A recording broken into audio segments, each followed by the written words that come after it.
Hello everyone. Today I'll be taking you through my state-of-the-field research on hybrid quantum neural networks, or HQNNs, and their efficiency, real-world viability, and the current path forward. So why am I focusing my research on HQNNs? Well, AI today has become very large and increasingly power-hungry, and HQNNs hope to address this issue by combining both classical and quantum computing techniques. They promise things like generalization, better efficiency, and new ways of processing data. They also hope to overcome some of the limitations of current AI systems. They hope to specifically address things as situations where power, hardware, or data is limited. So that really asks the question here: are HQNNs ready for real-world adoption? Before I answer that question, I wanted to first start with some quantum background. So QPUs, or quantum processing units, use a base unit of a qubit. Qubits are much like a classical bit you can see on the diagram over here.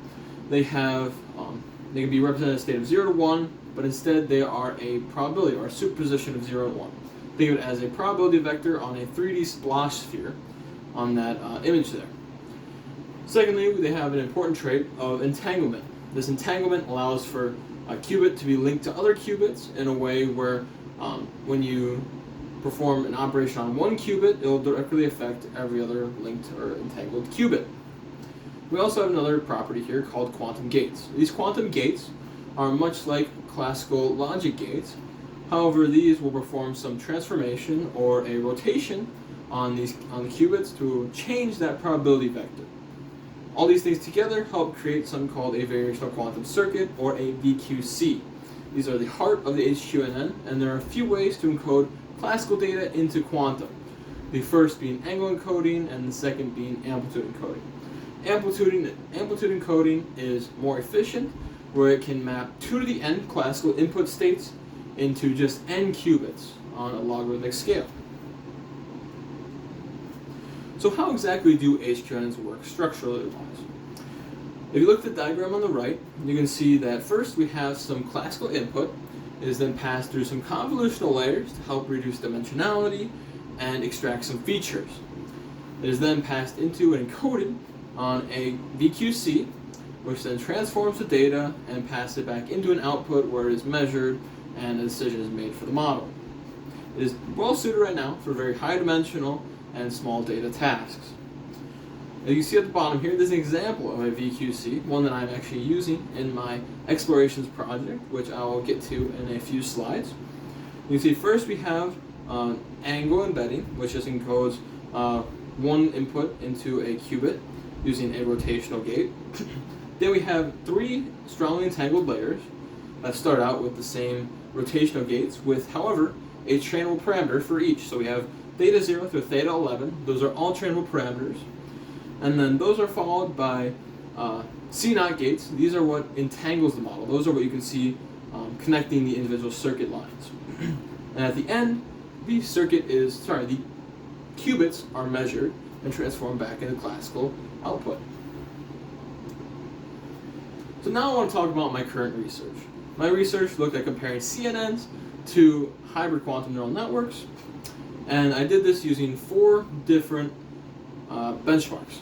I used training time, floating point operations or flops, the number of trainable parameters, and their accuracies. These 8 were the most well documented I could find online, and currently HQNNs perform with up to 50% fewer 50% fewer trainable parameters, and 30% lower floating point operations. This helps decrease the computational cost and the amount of storage required for these models. Alongside that, they also have a competitive or better accuracy than their classical counterparts. This is especially promising on medical and scientific data sets where large breakthroughs could come through from these models.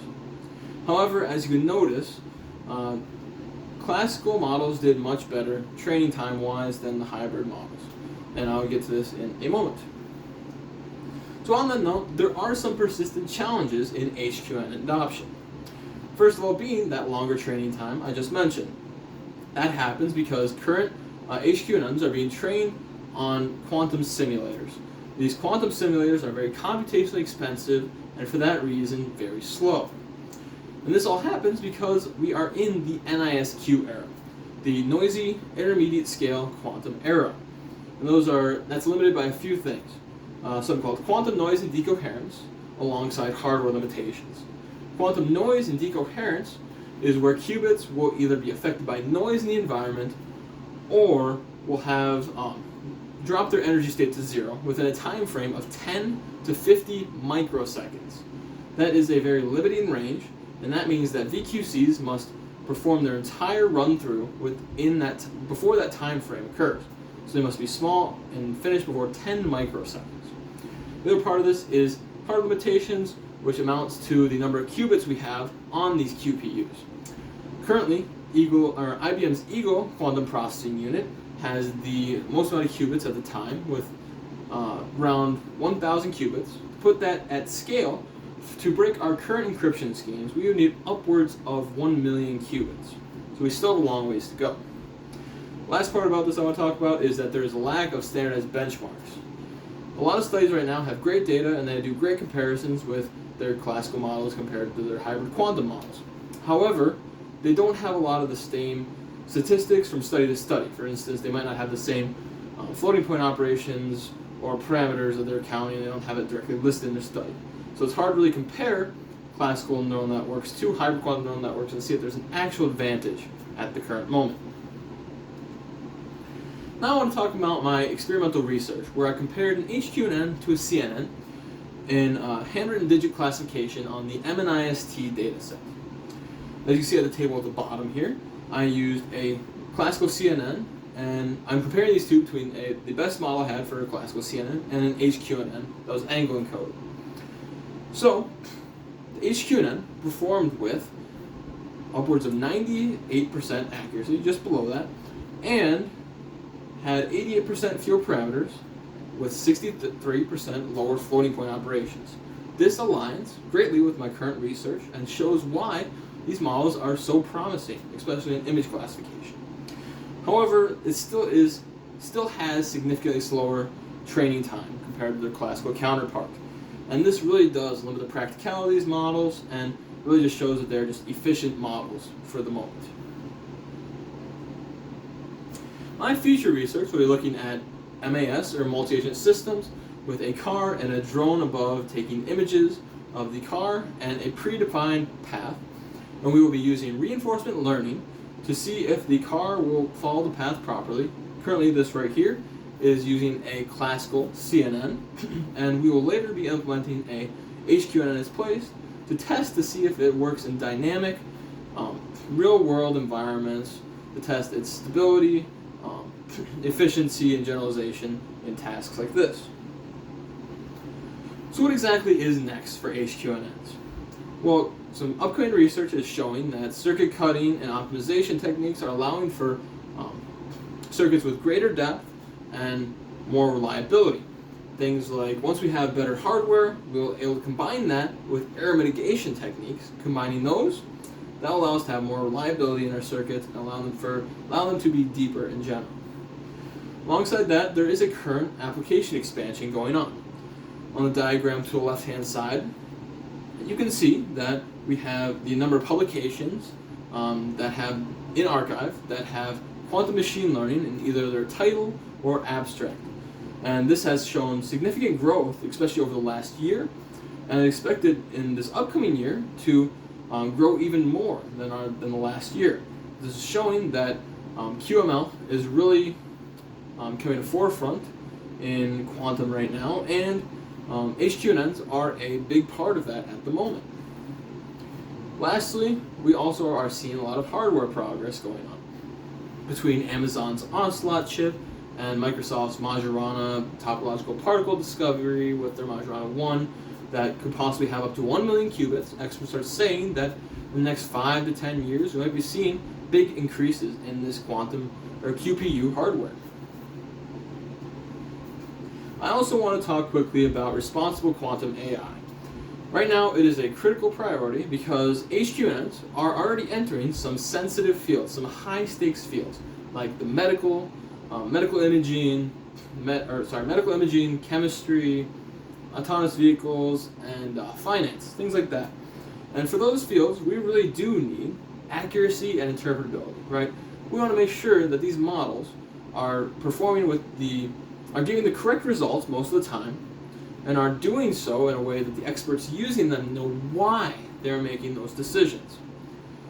This is because current CNNs at the moment are notorious for being very inexplicable and hard to know why they're making the decisions they are.